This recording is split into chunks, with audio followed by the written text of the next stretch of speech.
और ये बल्कि आपसे सीखना भी चाहूंगी कि किस प्रकार से हम अपनी जीवन शैली को जब हम बदलते हैं तो हार्मोनल जो संतुलन है वो कैसे बदल जाता है। ये अच्छा प्रश्न है। तो देखिए, यदि अगर हमारी जीवन शैली जो है वो वजन बढ़ाने के लिए काम करती है किसी भी कारणवश, तो ये जो तो ये टेस्टोरेंट पर दुष्प्रभाव डालेगा। और जब जब आप देखेंगे तो उसी प्रकार टेस्टोस्टेरोन कम होगा तो जो फैट है वो ज्यादा होगा। तो इसीलिए हम लोगों को ये है कि हम लोग चाहते हैं कि हमारा जो लक्ष्य होना चाहिए कि हमारा वजन नहीं बढ़ना चाहिए, और ये केवल कैलोरी काउंट नहीं है बल्कि किस प्रकार का खाना हम खाते हैं, ये मुख्य बातें हैं। और खास करके व्यायाम जो है वो दो कारणों की वजह से बहुत महत्वपूर्ण है। पहला, कि आप ये कह सकते हैं कि जो ऊर्जा ये खपत करती है, तो आपका बेसिक मेटाबॉलिक रेट, जो चाय चपाई की जो दर है वो बेहतर हो जाती है। लेकिन जो व्यायाम है ये आपके मांसपेशियों के लिए, मसल के लिए भी बहुत जरूरी है। और जब अगर आप व्यायाम नहीं करते तो मांसपेशियां जो हैं वो आपकी आपके शरीर से खत्म हो जाती हैं, और ज्यादा मांसपेशियां खत्म होंगी, फैट ज्यादा बढ़ेगा, तो चाय चपाई यानी कि मेटाबॉलिज्म कम होगा। तो इस साइकिल को तोड़ने की आवश्यकता है। ये काफी दिलचस्प है, शैली कह रही हैं। और जब हम लोग संतुलित आहार की बात करते हैं, जब हम मेटाबॉलिज्म की बात करते हैं, चाय चपाई क्रिया की बात करते हैं, तो आप भी सहमत होंगे डॉक्टर साहब कि अगर हम लोग प्रोटीन जब लेते हैं तो वो हमारे हार्मोनल संतुलन के लिए, और साथ ही साथ जो मांसपेशियों को जो दुष्प्रभाव है उसको वो कम करता है।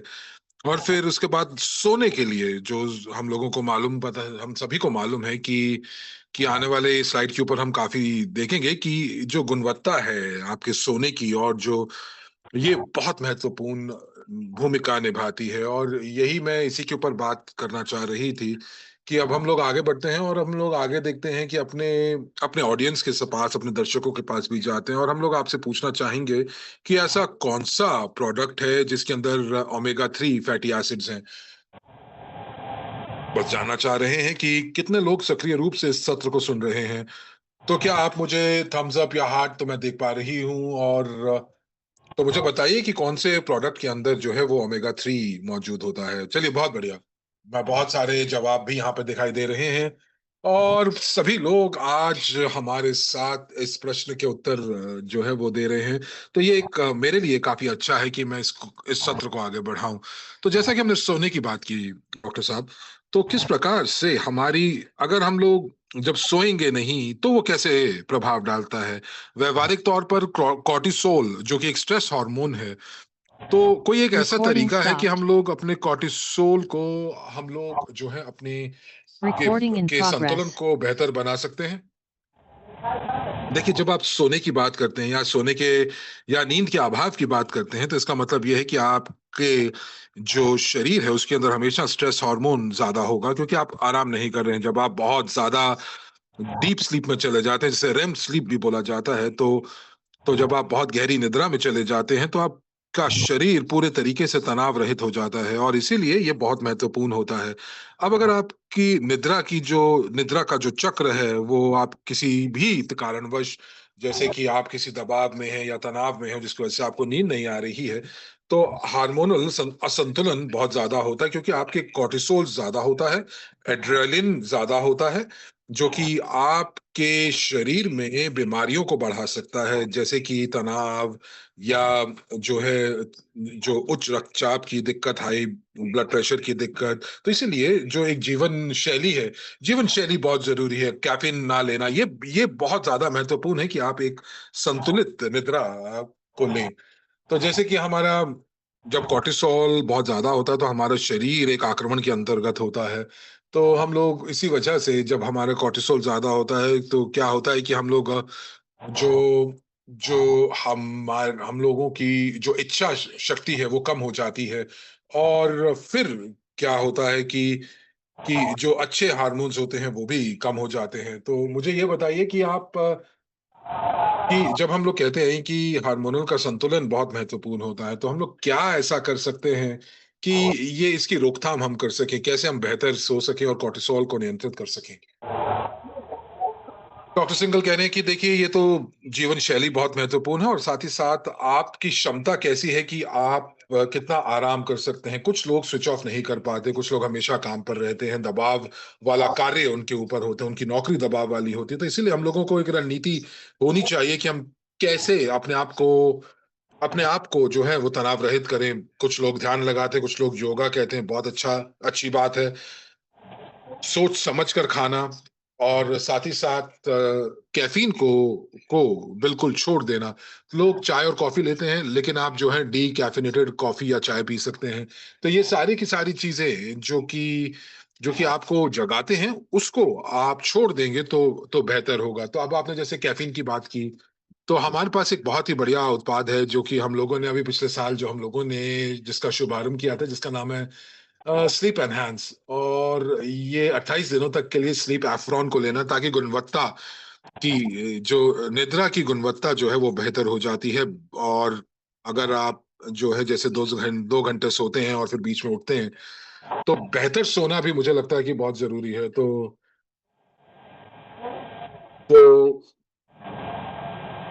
तो इसीलिए ये सारी चीजें बहुत अच्छी चीजें चल रही है। लेकिन अब हम लोग जो हैं, जो जो अधिकांश जनसंख्या है जो कि बात करते हैं हार्मोन की, जैसे टेस्टोस्टेरोन की बात की जो कि पुरुष हार्मोन है। अब मेनोपॉज की अगर बात करते हैं, तो यहाँ पर एक मिथ्या आती है कि मेनोपॉज के बाद जो है वो हार्मोनल जो उतार चढ़ाव है वो कम हो जाता है या बढ़ जाता है। तो क्या ये जो है इसका इसका इसका ध्यान देना, इसके ऊपर ध्यान देना ज्यादा जरूरी है जब मेनोपॉज हो जाता है, या जैसे कि पुरुषों के अंदर जैसे टेस्टोस्टेरोन कम हो जाते हैं, तो उससे क्या प्रभाव पड़ते हैं? देखिए, जो कम स्तर जो होता है आपके शरीर के अंदर टेस्टोस्टेरोन का, ये आपके शरीर को प्रभाव करेगा। और साथ ही साथ ये जो आपके जो फैट है वो मसल्स में या मांसपेशियों में परिवर्तित नहीं होता, तो वो क्षमता कम हो जाती है। ज्यादा यदि आपके शरीर में टेस्टोस्टेरोन नहीं होगा, तो आपके जो मांसपेशियां हैं वो फैट में बदल जाएंगी। तो तो अगर किसी के पास बहुत ज्यादा मसल मास है, तो वो आपके जो है मेटाबॉलिज्म को बेहतर, चयापचय को बेहतर दर पर रखता है। यानी कि आप तो तो जब आप कुछ खाते हैं, तो कम संभावना है कि आप वजन बढ़ेंगे। लेकिन जिनकी मेटाबॉलिज्म रेट कम होता है, उनकी उनका उनका जो है वो वजन बढ़ जाता है। और इसीलिए जो भारतीय जनसंख्या जो है वो अपने पेट से ज्यादा मोटे होते हैं, क्योंकि जेनेटिकली अगर हम देखें तो हम ज्यादा मांसपेशियों वाले लोग नहीं हैं। और हमारे जीवन शैली में भी हम पर्याप्त व्यायाम नहीं करते, या हम लोग वेट ट्रेनिंग नहीं करते, या वेट लिफ्टिंग नहीं करते कि हम अपनी मांसपेशियों को बिल्कुल जो है आकार में रखें। तो हमारे पास ज्यादा कार्बोहाइड्रेट्स लेते हैं, जनसंख्या ज्यादा कार्बोहाइड्रेट्स लेते हैं। और इसमें क्या होता है कि 3 गुना प्रभाव पड़ता है। तो यानी कि एक तो जेनेटिकली हम लोग ऐसे हैं, दूसरा व्यायाम की कमी है, और तीसरा जो हमारी खान पान की आदत है। तो ये सभी चीजें जो है वो वजन बढ़ाती हैं। अब आइए टेस्टोस्टेरोन के रिश्ते को देखते हैं महिलाओं और पुरुष के अंदर। तो ज्यादा से ज्यादा अब प्रमाण प्राप्त हो रहे हैं कि मेनोपॉज, जो महिलाएं जिनको मेनोपॉज होता है, और ये केवल मेनोपॉज नहीं बल्कि मेनोपॉज से पूर्व भी हो सकता है। लेकिन अभी हम लोग बात केवल मेनोपॉज महिलाओं की बात कर रहे हैं, जहां पर उनकी क्षमता कम हो जाती है कि उनका वजन कम करने के लिए, और उन्होंने वजन बढ़ा लिया है। थायराइड देखिए, वो बिल्कुल ठीक है, सामान्य होता है। उनके पास एस्ट्रोजन नहीं होता है क्योंकि अब उनका मेनोपॉज हो चुका है। तो इसीलिए यहाँ पर प्रमाण ये उभर कर आ रहे हैं कि बहुत सारी महिलाएं, टेस्टोस्टेरोन जो है वो एक कारक हो सकता है जो कि इन सभी चीजों का एक कारण हो सकता है। जैसे कि हम लोग सबसे पहले जो है, जब वो क्लिनिक आती हैं तो हम टेस्टोस्टेरोन की जांच करते हैं। अगर टेस्टोस्टेरोन कम है, तो हम लोग जो है उनको बहुत बहुत अच्छे से टेस्टोस्टेरोन उनको बोलते हैं। लेकिन आपको बहुत बहुत ध्यान सावधानी जो है वो बरतनी पड़ती है कि कोई ब्रेस्ट कैंसर का इतिहास तो नहीं है, या आपके टांगों में कोई दिक्कत तो नहीं है।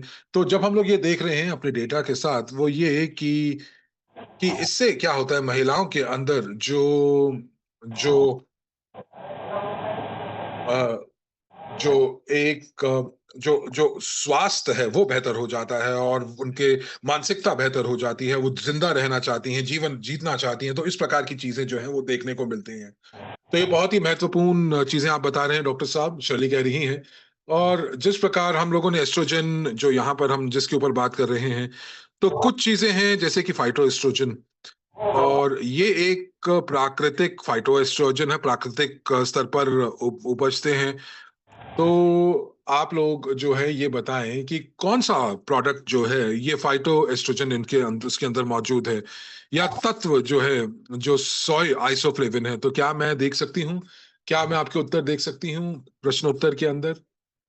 ये बहुत ही सरल प्रश्न है। बहुत बढ़िया। जी हाँ, विमेंस चॉइस के अंदर, तो बहुत बढ़िया। तो विमेंस चॉइस जो है वो,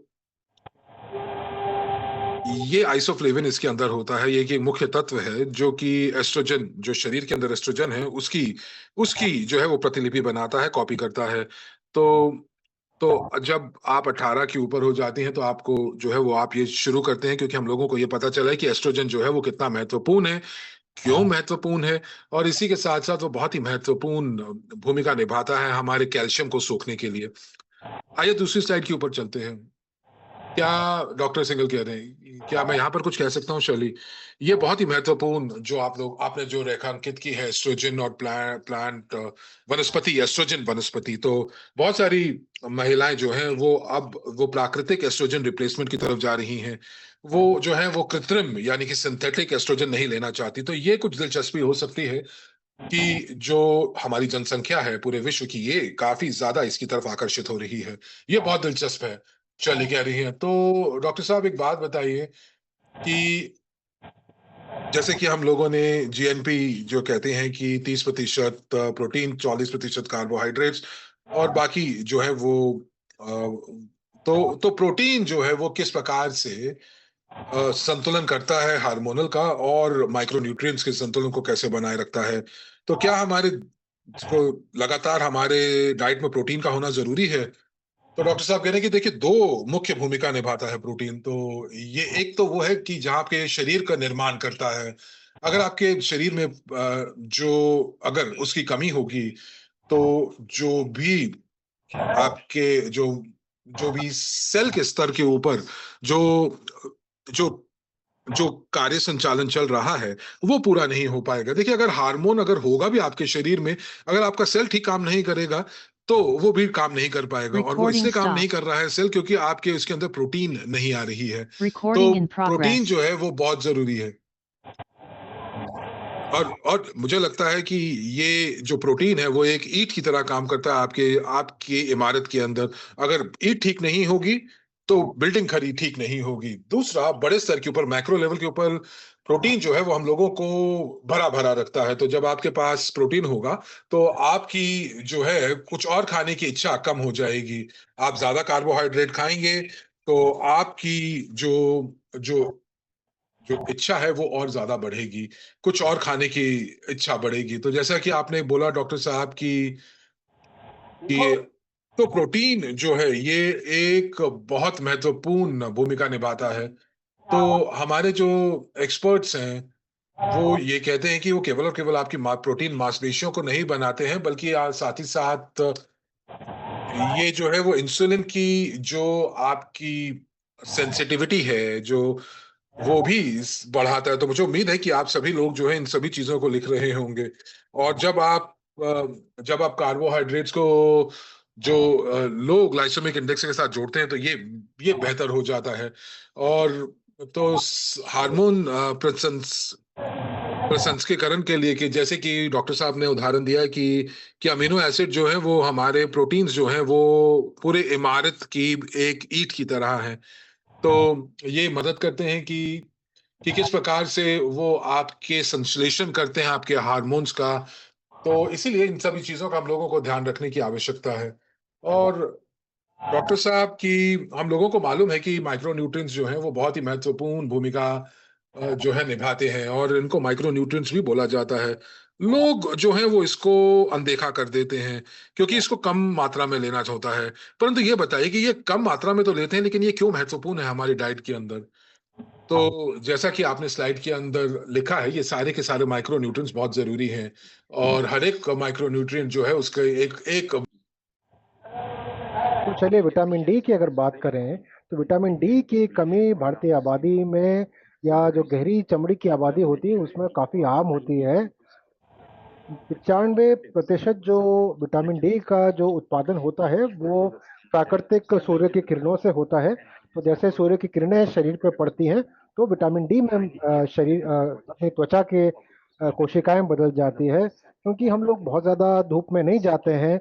उसकी वजह से विटामिन डी की कमी देखी जाती है। दूसरी जो गहरी रंग की चमड़ी होती है उसमें ज़्यादा विटामिन डी पैदा नहीं हो पाता है सूर्य की किरणों की वजह से। तो 90 से 95% जो भारतीय मूल के या अफ्रीकी मूल के जो व्यक्ति हैं वो विटामिन डी की कमी से प्रभावित होते हैं। कभी कभार बहुत गहरी कमी होती है। और विटामिन डी एक जरूरी हार्मोन है अपनी हड्डियों के स्वास्थ्य के लिए, कैल्शियम के लिए। विटामिन डी की वजह से ऑस्टियोपोरोसिस, ओल्टियोमलेशिया, कैल्शियम की कमी, इस तरह की बीमारियां हो सकती है और आपका स्वास्थ्य बिगड़ सकता है। इसलिए विटामिन डी और जिंक, सेलेनियम, विटामिन ए, ये सभी बहुत ज़रूरी होती है और इनको सही मात्रा में लेना बहुत ज़रूरी होता है। और आपके कोशिकाओं के विकास के लिए, उनकी कोशिकाओं के बढ़ने के लिए बहुत ज़रूरी होती है। और शरीर को बीमारियों से बचाने में खास तौर पर जो जहरीली चीज़ें होती हैं, कार्सिनोजन जिसे हम कहते हैं, उसमें बहुत भूमिका होती है इन विटामिन की। जी बिल्कुल, जैसा कि आपने बताया। और हम देखते हैं कि हमारी जीवन शैली बदली है, हमारे खाना पकाने का तरीका बदला है और इन इन सूक्ष्म पोषक पदार्थों की जो मात्रा है अब खाने से कम हो गई है। तो निरंतर रूप से हमें इन सूक्ष्म पोषण पदार्थों की ज़रूरत होती है, माइक्रोन्यूट्रिएंट की ज़रूरत होती है।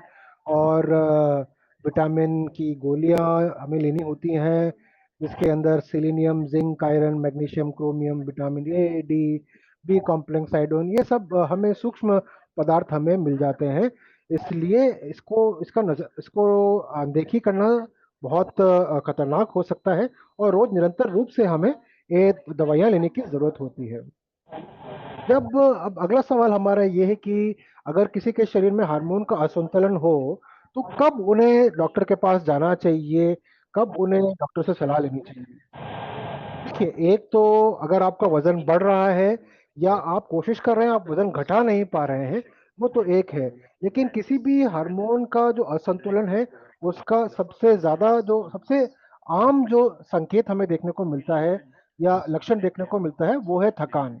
मरीज को महसूस होने लगेगा कि वो आमतौर से ज्यादा वो थकावट महसूस कर रहे हैं। और जब ये होने लगे, जब आप ऐसा महसूस करने लगे, बाकी संकेत भी हो सकता है कि आपकी यौनिक इच्छा कम हो रही हो, आपका वजन बढ़ रहा हो। लेकिन अगर आपको बहुत थकान हो रही है, आप चाह रहे हैं, वजन नहीं घटा पा रहे, तो जरूर आपको डॉक्टर की सलाह लेनी चाहिए, क्योंकि ये असंतुलन का कारण हो सकता है। तो ये बहुत जरूरी है।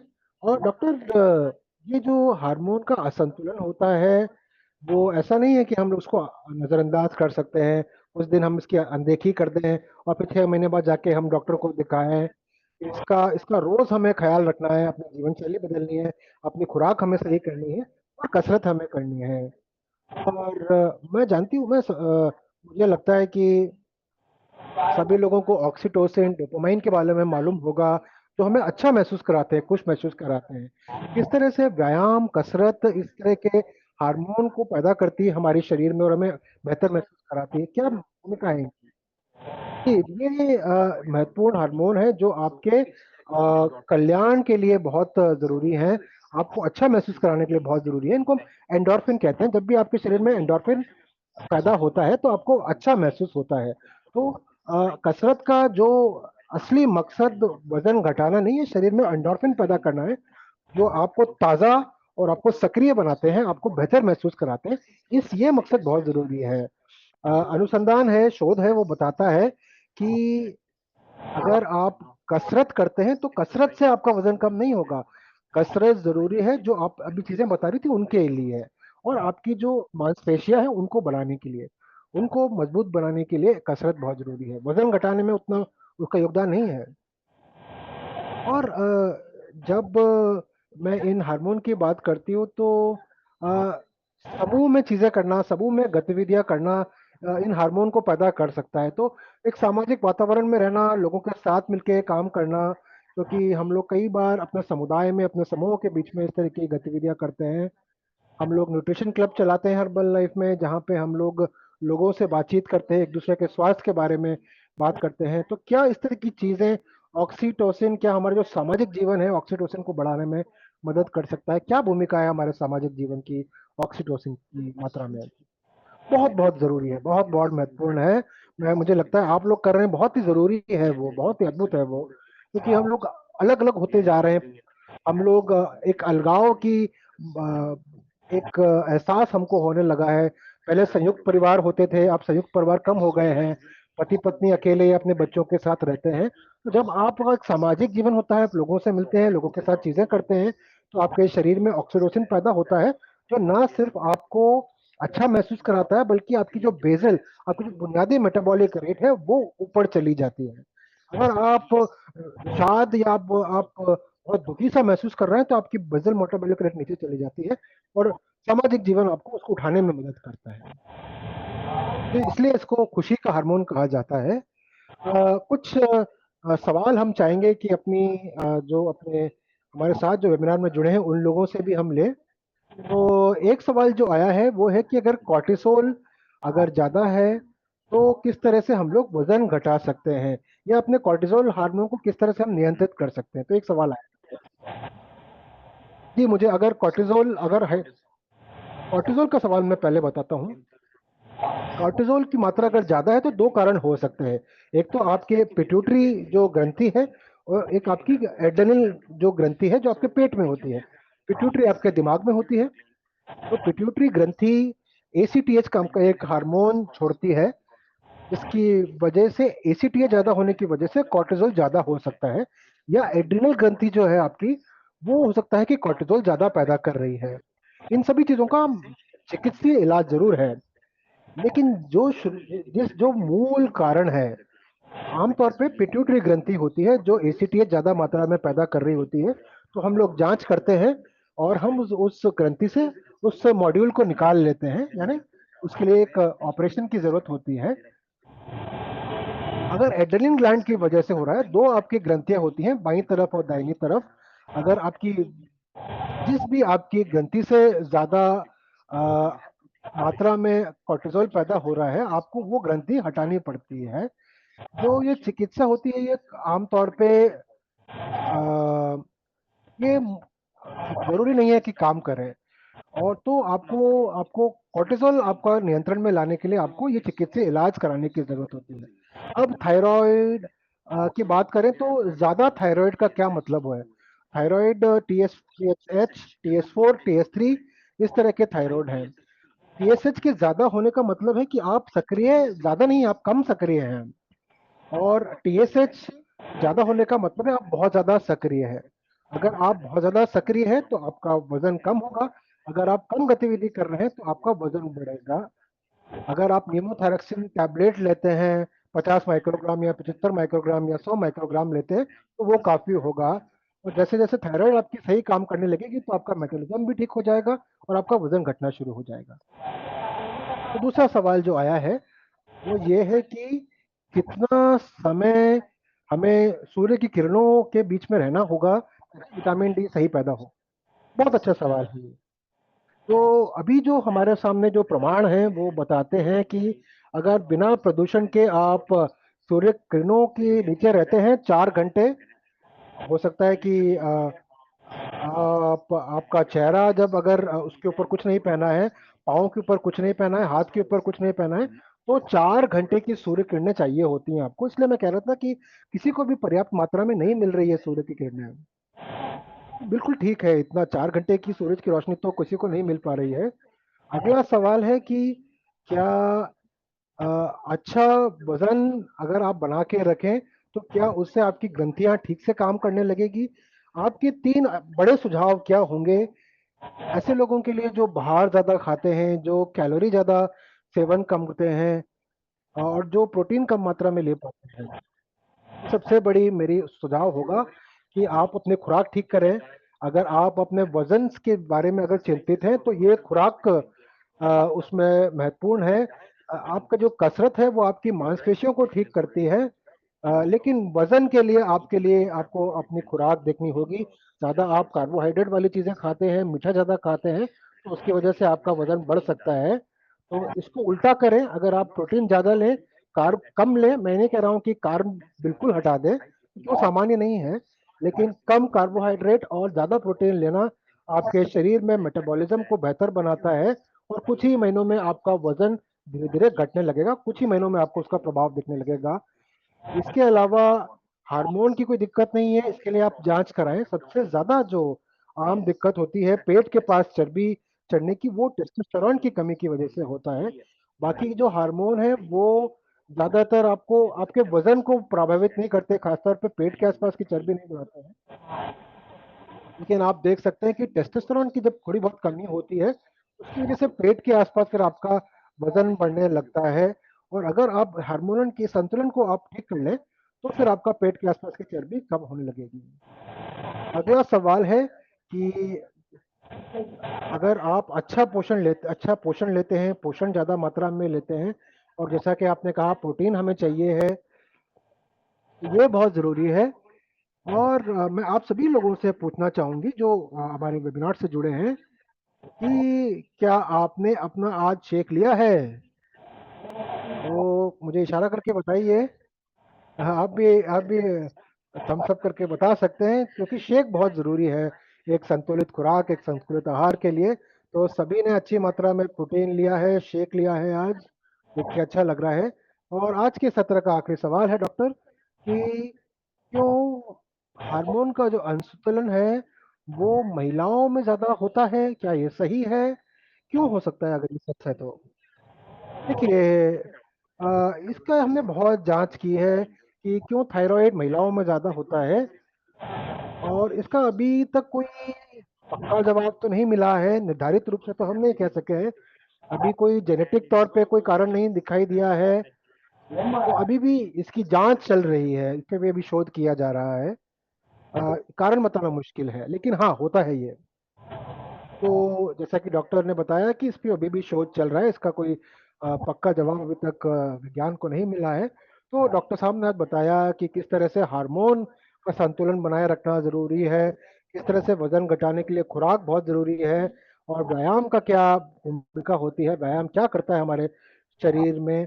और आप सभी लोग इस बातों को जानते होंगे। हमारी जो ग्लोबल न्यूट्रिशन फिलोसफी है हम उसके बारे में अक्सर बात करते हैं। तो आप सभी दर्शकों के लिए एक सवाल है, आप आपको जानकारी देना चाहेंगे कि आप अगर और ज़्यादा जानना चाहते हैं इन मुद्दों के बारे में, तो आप एच एन ग्रो डाउनलोड करें ऐप को, एच एन लर्न।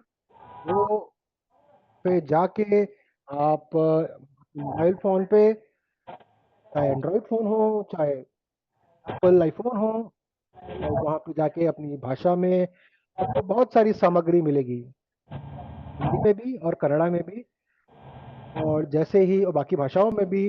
जैसे ही आप अपना यूज़र पासवर्ड डालेंगे, तो वहाँ पे आपको कई सारी ई बुक दिखाई देंगी, जहाँ पे प्रोडक्ट की जानकारी है। बहुत बार प्रोडक्ट के ऊपर सवाल आते हैं, आप हर बार किताब लेके नहीं जा सकते। यहाँ पे सभी प्रोडक्ट के बारे में आपको जानकारी मिलेगी, किस प्रोडक्ट में क्या है, किस तरह से इस्तेमाल करना है। तो अगर वेबसाइट पे भी जाते हैं तो बाईं तरह आपको आपको लर्न का ऑप्शन दिखाई देगा, और वो आपको इस पेज पे ले जाएगा जहाँ पे आप ई बुक पढ़ सकते हैं। और बहुत जो अक्सर पूछे जाने सवाल हैं उनके भी जवाब आपको वहाँ दिखाई देंगे, और वहाँ पे कुछ विशेषज्ञों के वीडियो आपको दिखाई देंगे।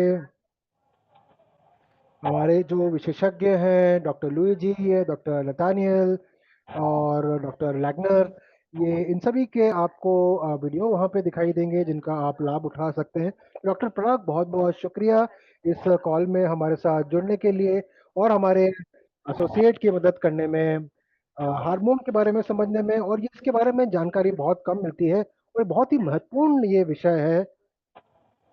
बहुत बहुत बहुत बहुत सौभाग्य रहा हमारा कि आप हमारे साथ जुड़े और जानकारी आपने साझा की। बहुत बहुत शुक्रिया जी। बिल्कुल, मेरे लिए भी एक बहुत ही एक अच्छा अनुभव रहा मेरे लिए। कपिल ने हाथ खड़ा किया है।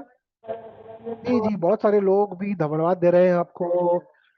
तो बहुत-बहुत धन्यवाद आप सभी लोगों का इस वेबिनार से जुड़ने के लिए।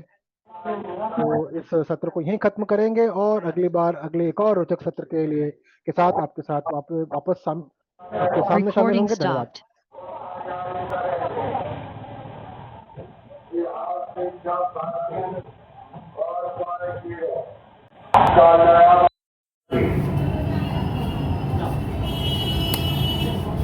अगर डेमोक्रेट करना चाहते हैं